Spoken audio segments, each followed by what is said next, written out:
अर्जुन ने कहा कि प्रभु मैं जानता हूं कि पितामह भीष्म ने क्या प्रतिज्ञा की है। क्या प्रतिज्ञा की अर्जुन, मुझको बताओगे? कि हाँ प्रभु, यही प्रतिज्ञा की है ना कि कल के युद्ध में पितामह मुझको मार देंगे। अर्जुन, इतना सब सुनने के बाद भी, श्रवण करने के बाद भी तुम सो रहे हो? किसी को यह पता लग जाए कल मैं मरने वाला हूं, पूरी रात्रि नींद नहीं आएगी, चैन नहीं आएगा, और तुम सो रहे हो?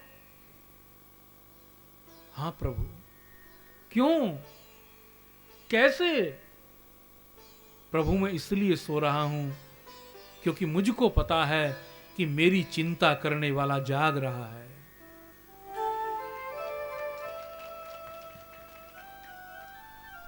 इसलिए मैं सो रहा हूं। जो भगवान को अनन्य भाव से भजता है, भगवान उसके हो जाते हैं। इतना कहकर अर्जुन तो सो गए और सारा भार किसके कंधों पर आ गया? सारा भार भगवान के कंधों पर आ गया। गीता में कहा गया है ना, अनन्याश्चिन्तयन्तो माम् ये जनाः पर्युपासते तेषां नित्याभियुक्तानां योगक्षेमं वहाम्यहम्। भगवान को जो अनन्य भाव से भजता है, अनन्याश्चिन्तयन्तो माम् ये जनाः पर्युपासते तेषां नित्याभियुक्तानां योगक्षेमं वहाम्यहम्। अनन्यता किसको कहते हैं? कहा कि न अन्य स अनन्य, अर्थात हे प्रभु, आपके अतिरिक्त मेरा कोई नहीं है। जो कुछ हो प्रभु वो आप ही हो। अनन्याश्चिन्तयन्तो माम्, यही अनन्य भाव है भगवान के प्रति। और ये भाव जिसने अपने हृदय से निकाल दिया, हृदय में रख लिया, ये भाव हृदय में यदि भाव आया, केवल वाणी से नहीं कहना है। ये केवल वाणी का विषय नहीं कि वाणी से तो कहें कि प्रभु आप मेरे और मैं आपका, लेकिन मन से स्वीकार नहीं करते हैं।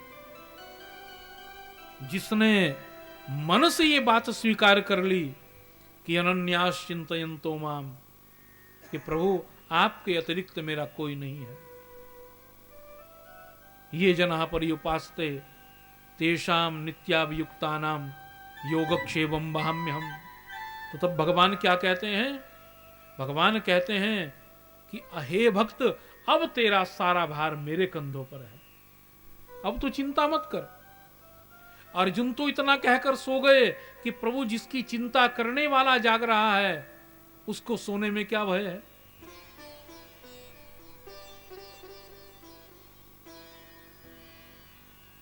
और किसके भक्त हैं अर्जुन?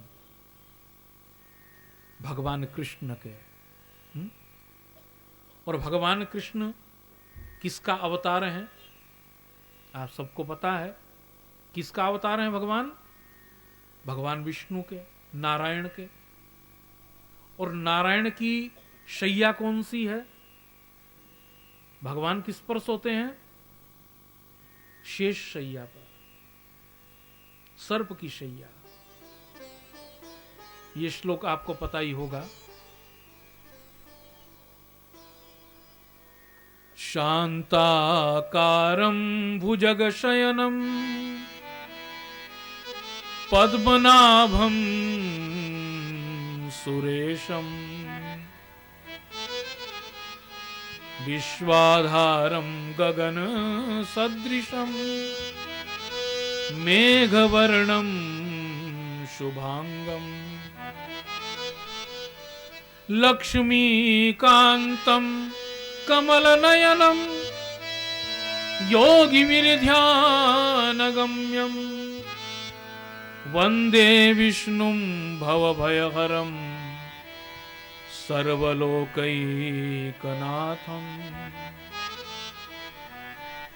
कितना सुंदर भाव इस श्लोक का कि शांताकारम भुजगशयनम। भगवान का कैसा आकार है? शांत आकारम। और किसके ऊपर शयन कर रहे हैं भगवान? भुजगशयनम, सर्प के ऊपर। और हमारे शास्त्रों में सर्प को जो संज्ञा प्रदान की गई है ना, वो संज्ञा है काल की, मृत्यु की। सर्प को मृत्यु कहा गया है, काल कहा गया है। तो भगवान किसके ऊपर सोते हैं? काल के ऊपर। अब किसी को यह पता लगे मृत्यु आनी है तो वो सो नहीं पाता है, लेकिन भगवान तो सोते ही काल के ऊपर है, वो तो सोते ही सर्प के ऊपर है। शांताकारम भुजगशयनम, सर्प के ऊपर सोते हैं। तो जो काल के ऊपर सोता है तो उसका भक्त वो भयभीत कैसे रह सकता है? काल के ऊपर सोने वाले का भक्त कभी भयभीत नहीं रह सकता है, वो भय मुक्त होगा। क्यों भय मुक्त होगा? क्योंकि वो नारायण का स्वयं अंश है, वो नारायण का अंश है। ईश्वर अंश, जीव अविनाशी, वो तो उसका अंश है। तो यदि भगवान भय मुक्त हैं तो जीव भय मुक्त होगा ही, उसको भय नहीं होगा। लेकिन वो कब? वो तभी संभव हो सकता है जब हम उस परमात्मा को अनन्य भाव से भजें। ये तभी संभव है जब हम परमात्मा को अनन्य भाव से जब भजते हैं, हम तभी भय मुक्त हो सकते हैं, नहीं तो हम भय मुक्त हो ही नहीं सकते हैं।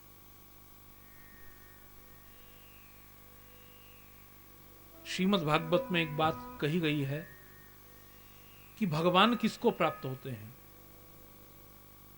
वो कौन कौन से व्यक्ति हैं या उनके लक्षण क्या हैं। कहा कि उसमें एक लक्षण ये भी है कि जो जीव प्रसन्न चित्त रहता है सदैव, तो भगवान उसको भी प्राप्त होते हैं। क्योंकि प्रसन्नता ये भगवान की विभूति है स्वयं की, गीता में भी कहा है। तो यदि भगवान की विभूति प्रसन्नता है तो जो प्रसन्न होगा तो भगवान उसको प्राप्त होंगे। इसलिए कहा कि जो जीव भय युक्त है, जो भय से जीता है, वह जीव भी भगवान को प्राप्त नहीं कर पाता है। और भय युक्त कौन होगा? विचार करना आप। भय किसको रहता है? भय उसको रहता है जिसको भगवान के ऊपर भरोसा नहीं, विश्वास नहीं, वही भय से आक्रांत रहता है, वही भय में जीता है। उसको विश्वास नहीं होता भगवान के ऊपर, वो स्वयं के विश्वास के ऊपर जीता है, अपने ऊपर विश्वास करता है, भगवान के ऊपर नहीं।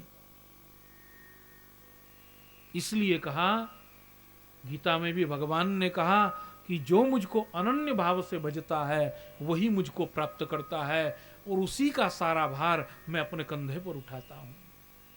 अनन्यास चिंतयन्तो माम ये जना पर्युपासते तेषाम नित्याभियुक्तानाम योगक्षेमं वहाम्यहम्। अब अर्जुन तो इतना कहकर सो गए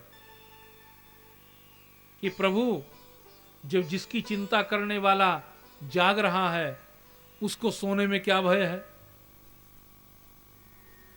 अब सारा भार तो भगवान के कंधों पर आ गया। तो भगवान वहां से उठे और चल दिए और पहुंचते हैं द्रौपदी के पास।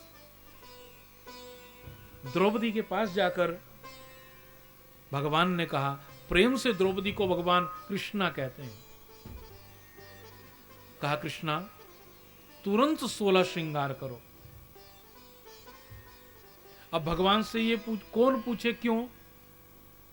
क्यों करना है, कहां जाना है, क्या कारण है। अब ये तो भगवान से कोई पूछ नहीं सकता है। तो द्रौपदी ने 16 श्रृंगार किए और आधी रात का समय हो चुका था और भगवान उस द्रौपदी को लेकर चल दिए। कहां लेकर जा रहे हैं? कौरवों की शिविर की ओर, पितामही की शिविर की ओर, जो पितामह का शिविर है। तो जैसे ही द्रौपदी को लेकर चले भगवान कृष्ण, तो सामने से देखा दुर्योधन की पत्नी आ रही है। भगवान ने द्रौपदी को रोक दिया, देखो एक क्षण यहां खड़े हो जाओ, मैं अभी आता हूं। दौड़ते दौड़ते भगवान पहुंच गए द्रौपदी की पत्नी के पास और जाकर कहा कि देवी, ये अर्धरात्रि में पति से विहीन, यानी पति भी साथ में नहीं, तो तुम कहां जा रही हो?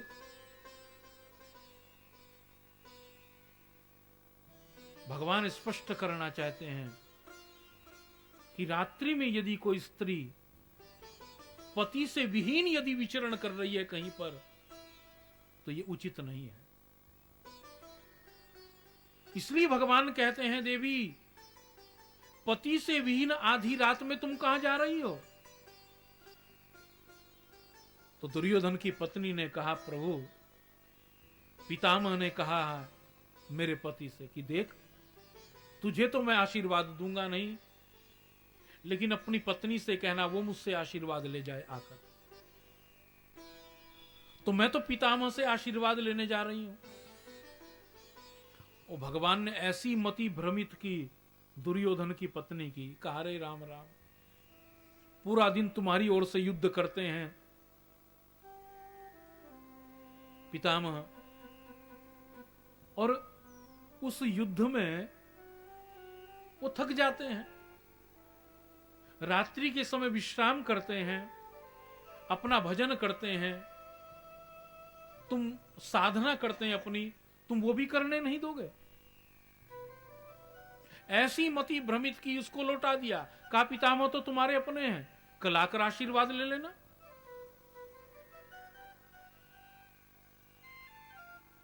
अब वो तो चली गई, लौट गई।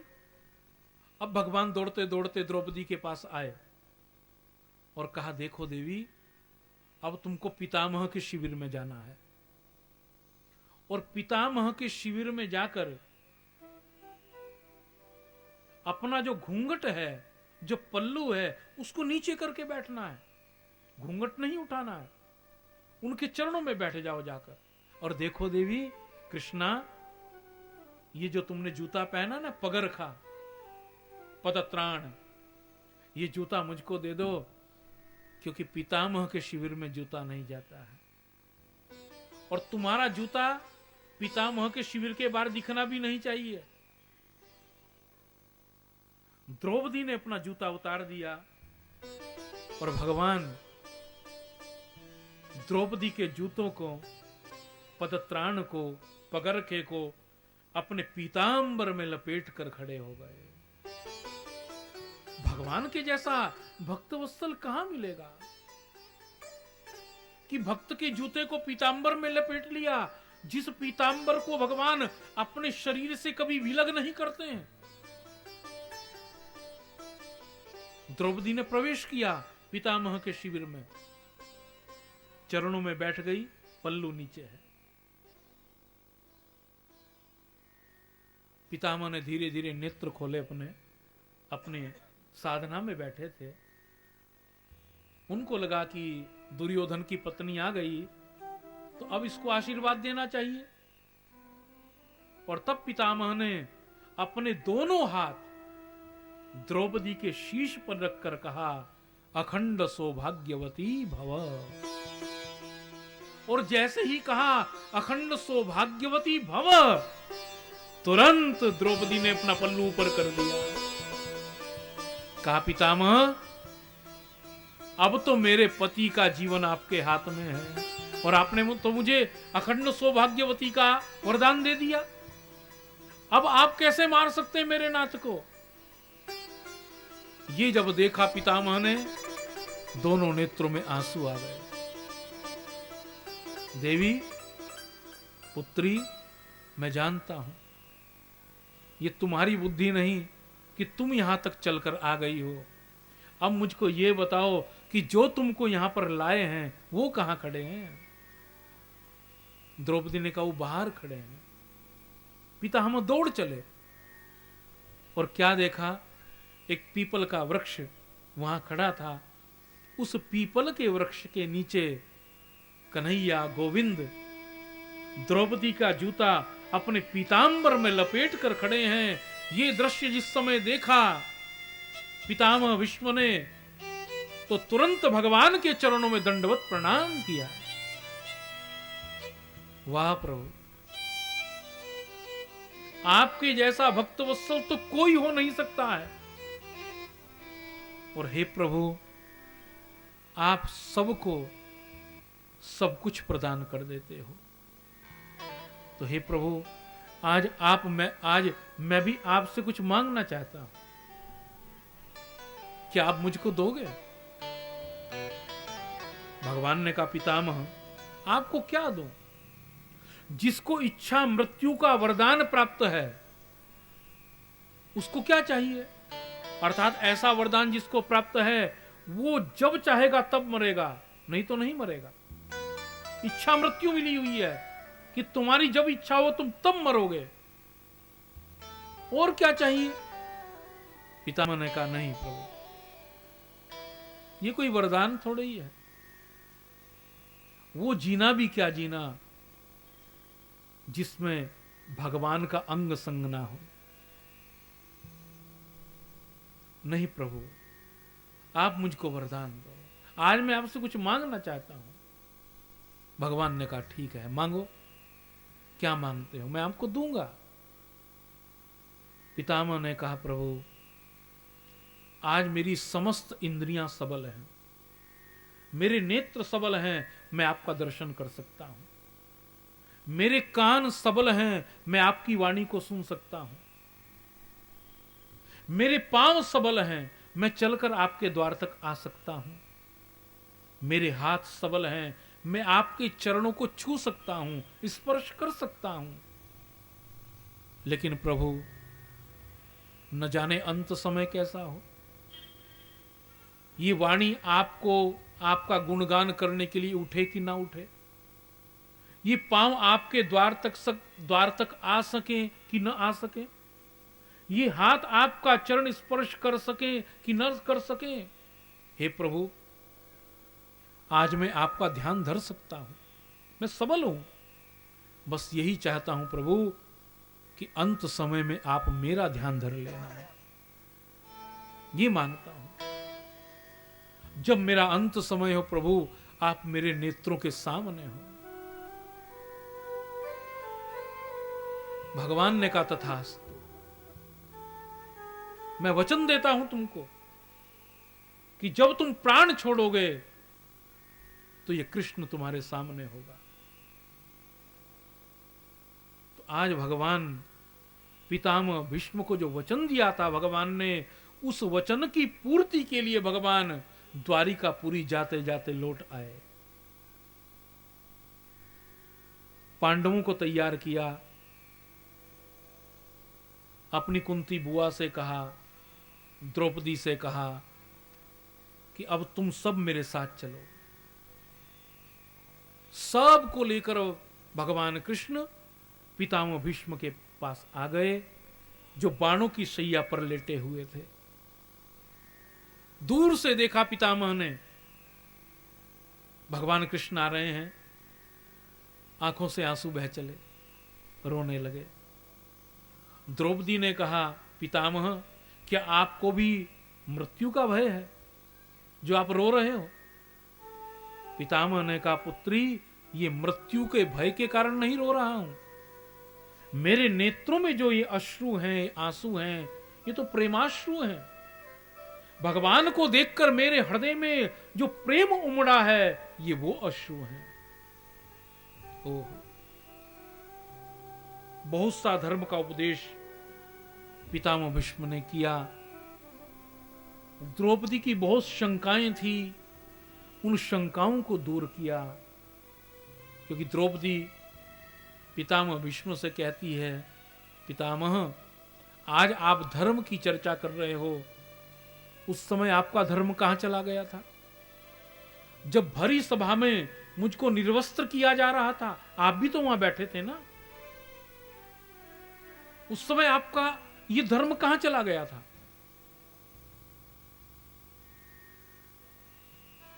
पितामह भीष्म ने कहा, पुत्री तुम ठीक कहती हो। वास्तव में उस समय इस दुष्ट दुर्योधन का जो मैंने अन्न खाया था, उस अन्न के कारण मेरी वाणी नहीं उठ पाई, मैं बोल नहीं पाया, मैं प्रतिकार नहीं कर पाया। तो पितामह आज आप कैसे धर्म की चर्चा कर रहे हो? उस समय भी आप पितामह भीष्म थे और आज भी पितामह भीष्म ही हो। आज धर्म की चर्चा कैसे कर पा रहे हो, ये बताओ। पुत्री, मैं इसलिए आज धर्म की चर्चा कर पा रहा हूं क्योंकि आज मैं विरक्त हो गया हूं।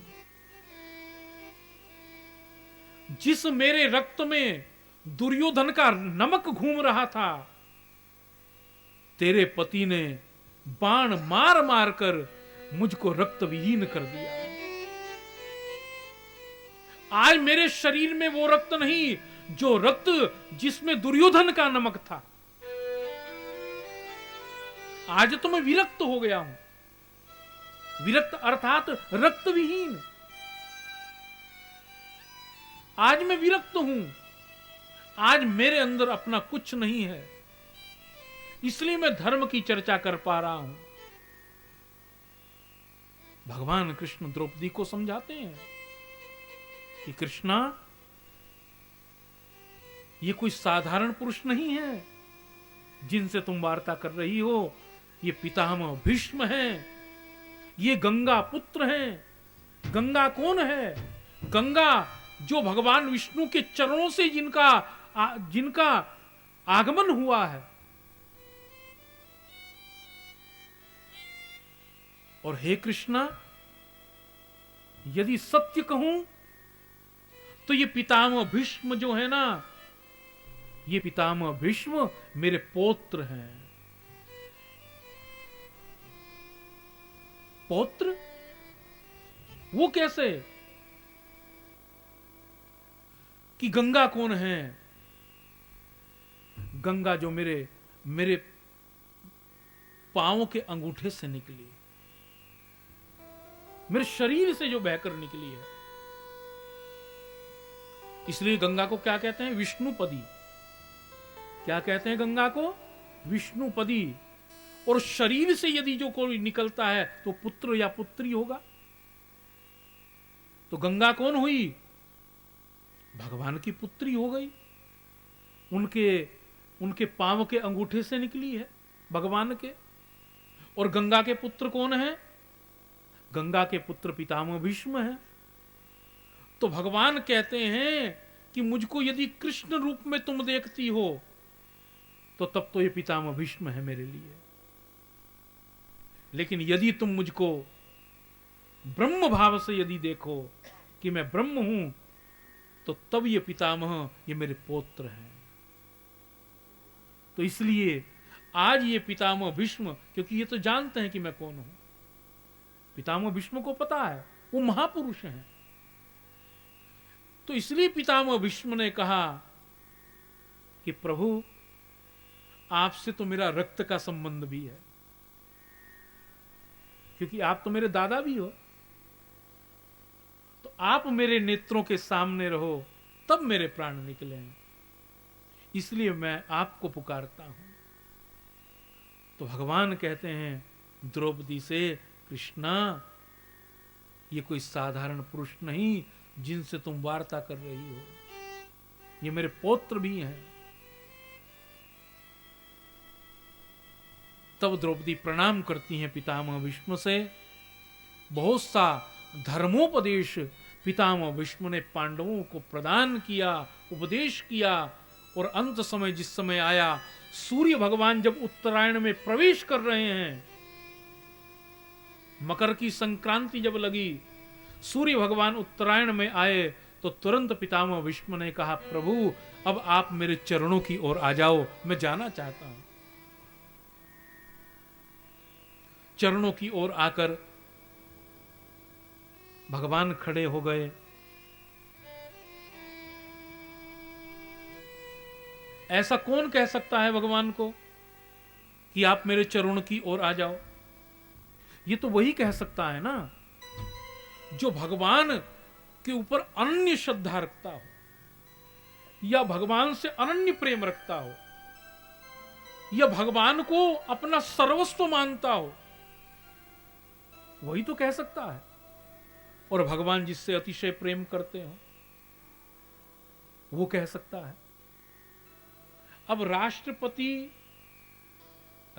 तो राष्ट्रपति हैं, उनको सब जानते हैं, लेकिन राष्ट्रपति यदि कहें किसी से कि भैया मैं तुमको जानता हूं, तो तब वो व्यक्ति मुख्य हो जाता है। इसको राष्ट्रपति भी जानते हैं, वो मुख्य हो गया। उसी प्रकार भगवान को तो सब कहते हैं कि प्रभु तू मेरा, तू मेरा, तू मेरा, लेकिन भगवान जिसको ये कहे ना कि तू मेरा, वो मुख्य है। तो आज भगवान क्या कहते हैं? भगवान कहते हैं कि पितामह आप मेरे हो। इतना कहते तो पितामह भगवान के हो गए, और इसी कारण पितामह को यह अधिकार प्राप्त हो गया। तब पितामह ने कहा, प्रभु आप मेरे चरणों की ओर आ जाओ। क्योंकि भगवान ने स्वयं कह दिया ना कि पितामह आप मेरे हो, तभी तो कहा कि आप मेरे चरणों की ओर आ जाओ। और जिस समय पितामह भीष्म के चरणों की ओर आकर भगवान खड़े हो गए, और जो दिव्य रूप पितामह ने देखा भगवान का, त्रिभुवन कमनम तमालवर्णम रविकर गौरवरांबरम दधाने। कैसा स्वरूप भगवान का! जैसे मेघ वर्णम, काले बादल जो होते हैं ना, ऐसा भगवान का रूप है। और जैसे मेघ के अंदर बिजली चमकती है, तो भगवान के जब कानों के अंदर जो मकराकृत कुंडल हैं, जब वो हिलते हैं, तो ऐसा लगता है जैसे काले मेघों में बिजुली चमक रही हो। और भगवान जब मुस्कुराते हैं तो बिजली और प्रगाढ़ हो जाती है। बड़ा सुंदर भगवान का दिव्य स्वरूप है। उस स्वरूप को जिस समय देखा पितामह भीष्म ने, तो भगवान की स्तुति करते करते करते पितामह भीष्म ने अपने प्राणों का उत्सर्ग कर दिया। एक दिव्य ज्योति पितामह भीष्म के शरीर से निकली, और सबके देखते देखते वह दिव्य ज्योति भगवान में समाहित हो गई। आज आत्मा परमात्मा में विलीन हो गई।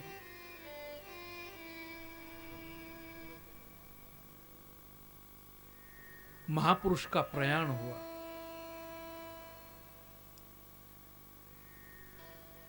इसलिए भक्त लोगों ने यही तो गाया है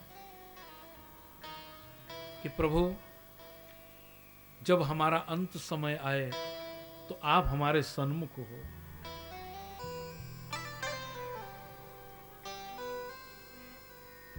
इतना तो करना स्वामी, जब प्राण तन से निकले, गोविंद नाम लेकर मेरे प्राण तन से निकले, मेरे प्राण तन से निकले। इतना तो करना स्वामी, जब प्राण तन से निकले, गोविंद नाम लेकर मेरे प्राण तन से निकले, मेरे प्राण तन से निकले। इतना तो करना स्वामी, जब प्राण तन से निकले, गोविंद नाम लेकर। जब प्राण तन से निकले, जब प्राण तन से निकले, इतना तो करना स्वामी।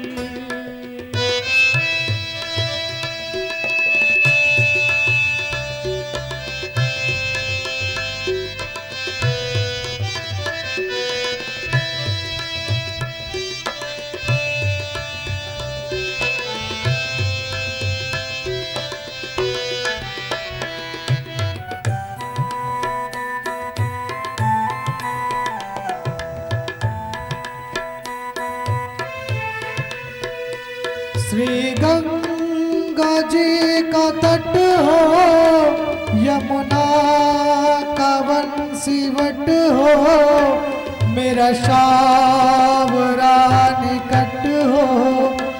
जब प्राण तन से निकले, श्री गंगा जी का तट हो, यमुना का वंशीवट हो, मेरा शावरा निकट हो।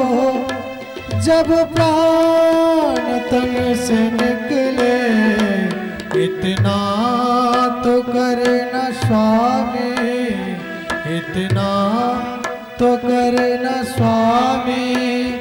जब प्राण तन से निकले, गोविंद नाम लेकर। जब प्राण तन से निकले, जब प्राण तन से निकले,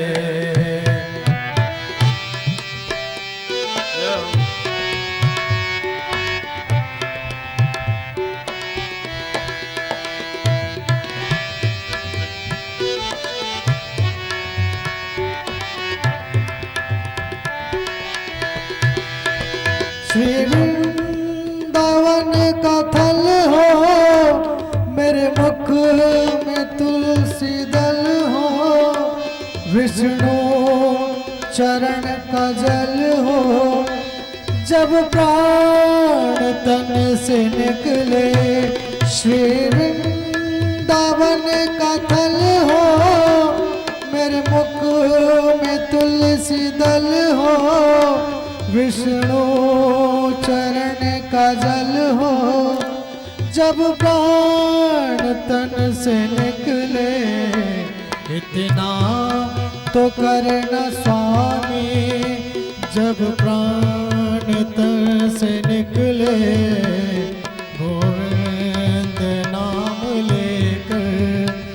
जब प्राण तन से निकले, जब प्राण तन से निकले, इतना तो करना स्वामी।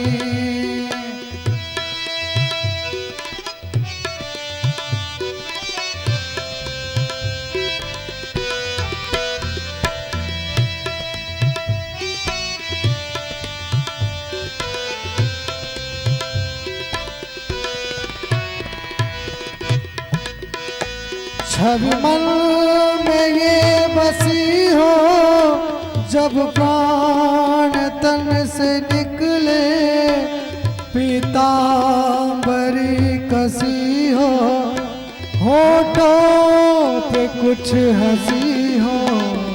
इतना तो करना स्वामी, इतना तो करना स्वामी।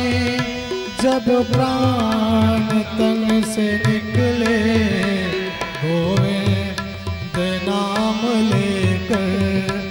जब प्राण तन से निकले, जब प्राण तन से निकले, उस वक्त जल्दी आना, घनश्याम न भूल जाना, राधे को साथ लाना। जब प्राण तन से निकले, इतना तो करना स्वामी, इतना तो करना स्वामी। जब प्राण तन से निकले, गोविंद नाम लेकर, जब प्राण तन से निकले, जब प्राण तन से निकले, इतना तो करना स्वामी, इतना तो करना स्वामी। जब प्राण तन से निकले, गोविंद नाम लेकर, जब प्राण तन से निकले, जब प्राण तन से निकले, जब प्राण तन से निकले, हो जब प्राण तन से निकले।